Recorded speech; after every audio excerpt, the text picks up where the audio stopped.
Greetings of the day, dear children. Today we are going to start chapter number 2, History. That is, the expansion of British Empire in India. In this chapter, we are going to get acknowledged to the following.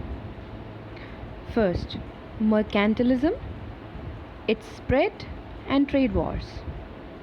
Second, expansion of British power in India. Third, wars fought between the British and Indian rulers.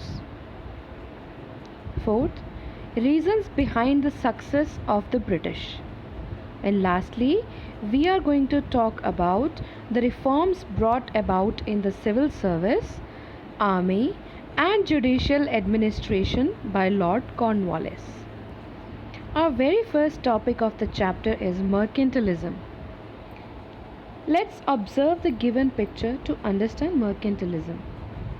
As you can see, mercantilism is a business monopoly in which any of the country is following a particular manner in business. How do they maintain balance of trade which is favorable for them? They do more and more exports which results in huge capital income, and they do very less imports जिसकी वजह से उनका पैसा देश के अंदर ही रहता है, देश से बाहर नहीं जाता है. Second most another thing important about mercantilism is that the country doing or following mercantilism stockpiles important or precious metals in their country like gold, silver and other precious materials like fur, lumber and some important things like foodstuffs. In mercantilism, low or no taxes on imports of raw materials. There are high taxes on imports of finished products. No sign of foreign ships for foreign trade.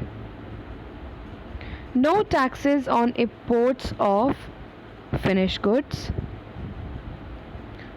Colonies banned from trading with other nations. High taxes on exports of raw materials. No exportation of precious metals. Use of staple ports. And government helps home industries to grow. Moreover, there is low or no taxes on imports of raw materials. थोड़ा और पास से mercantilism को समझते हैं, उसके pros और उसके cons को डिस्कस करते हैं, यानी कि उसके फ़ायदे और उसके नुकसान को भी डिस्कस करते हैं. सबसे पहले हम उसके फ़ायदों के बारे में बात करते हैं. Trade is stimulated by using mercantilism method of business. Favourable balance of trade for Europe. Low price for raw materials. Europe had a growing, stable market for its finished products. Moreover, taxes paid on goods were in gold and silver, making Europe wealthier. Let's discuss about the cons of mercantilism also. Mercantilism के नुकसान के बारे में भी discussion करते हैं. Non-European nations exploited. The end goal is wealth at the expense of other nations. Competition for colonies led to wars. Colonies could only trade with their colonies, no free trade. Colonies सिर्फ अपने खुद की colonies के साथ ही trade कर सकती थी, वो खुलकर किसी और दूसरे के साथ व्यापार नहीं कर सकती थी. और जो फिनिश्ड प्रोडक्ट्स वो बेचते थे वो बहुत ज़्यादा दामों में बेचे जाते थे, जबकि जो रॉ मटेरियल वो लोग लेते थे उसका बहुत ही कम प्राइस पे किया जाता था ओनर को, जिससे वो प्रोडक्ट रॉ मटेरियल खरीदते थे. Taxes only paid in gold and silver, so deplete the colony's resources, leads to capitalism.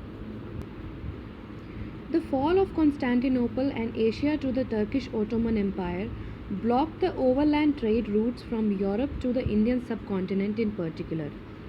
Besides, the widely felt urgency for exploring new territories that could supply raw materials for the upcoming industries, high demand for Indian goods such as spices in the European market, triggered voyages undertaken by explorers to find new sea routes.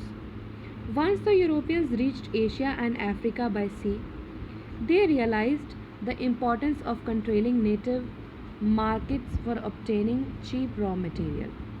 Thus, the practice of establishing trading posts began. Mercantilism played the most vital part in encouraging the establishment of colonies. The scramble for colonies eventually led to many wars among the European powers in the 17th and 18th centuries. These wars are popularly known as trade wars. Mercantilism की वजह से powers को हासिल करने के लिए बहुत सारी कंट्रीज़ के बीच में वॉर्स होने शुरू हो गए जिनको ट्रेडिंग वॉर्स का नाम दिया गया. Leading countries that were involved in the trade wars included Portugal, Holland, France, England, and Denmark. Each one of these established its own trading company to trade with the East. Years after 1500 witnessed a scramble for power among different West European nations for the capture of various territories throughout the world to establish their colonies and eventually turn them into markets with huge prospects of revenue generation. It was the very purpose that the Portuguese, British, Dutch, and the British came to India. Vasco the gamma से Q लेकर उसका रास्ता अपनाकर Portuguese भी Malabar coast south India में पहुंच गए. Cochin, Goa, Daman and Diu were some of the places where they establish settlements. Portuguese ने दीव को कनकर कर लिया 1509 में और गोवा को 1510 में कनकर करके और वहाँ पे एल्बुक्यूर्क्यू को वाइसरॉय बनाया.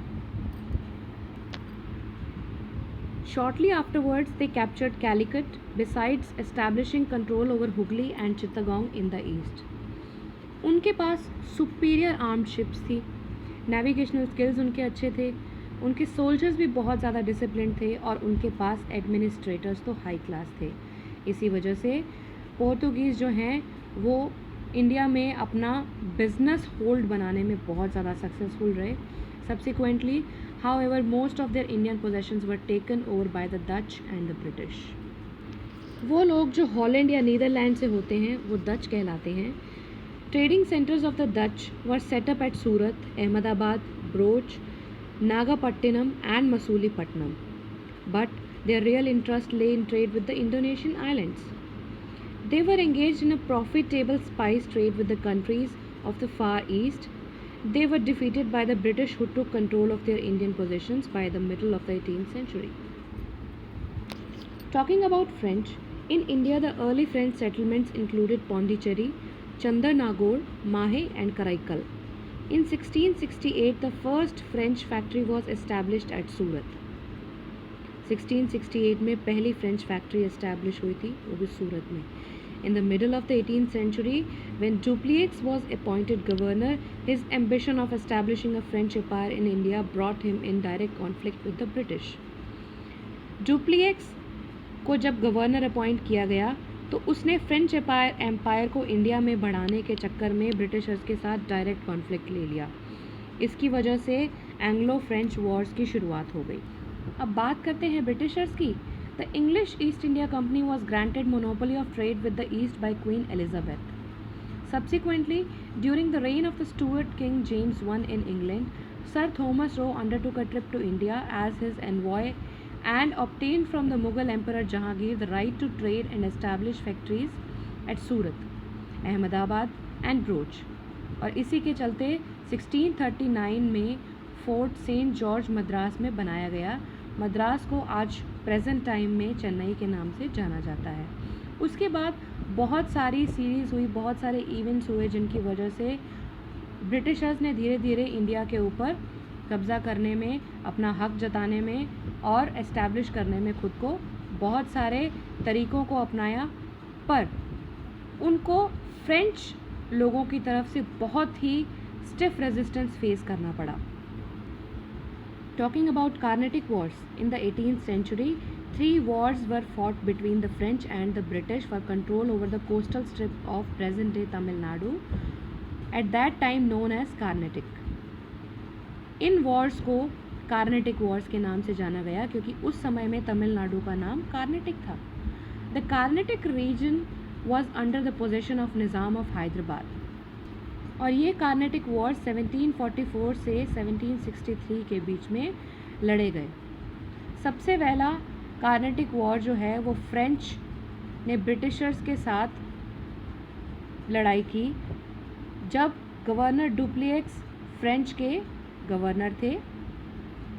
उन्होंने मद्रास को कैप्चर कर लिया जो कि ब्रिटिशर्स की पोजीशन थी।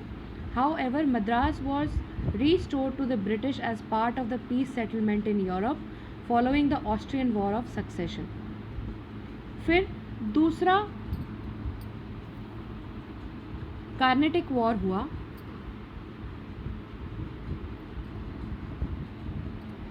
इस तरीके से कुल मिलाकर 3 कार्नेटिक वॉर्स फॉट हुए, लड़े गए।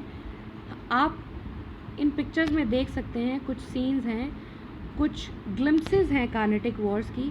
You can see in the pictures given. Talking about the first Carnatic war, जब मद्रास को गवर्नर डुप्लिएक्स के अंडर फ्रेंच ने कैप्चर कर लिया था, बट बाद में as a part of settlement in Europe उसको वापस ब्रिटिशर्स को सौंप दिया गया।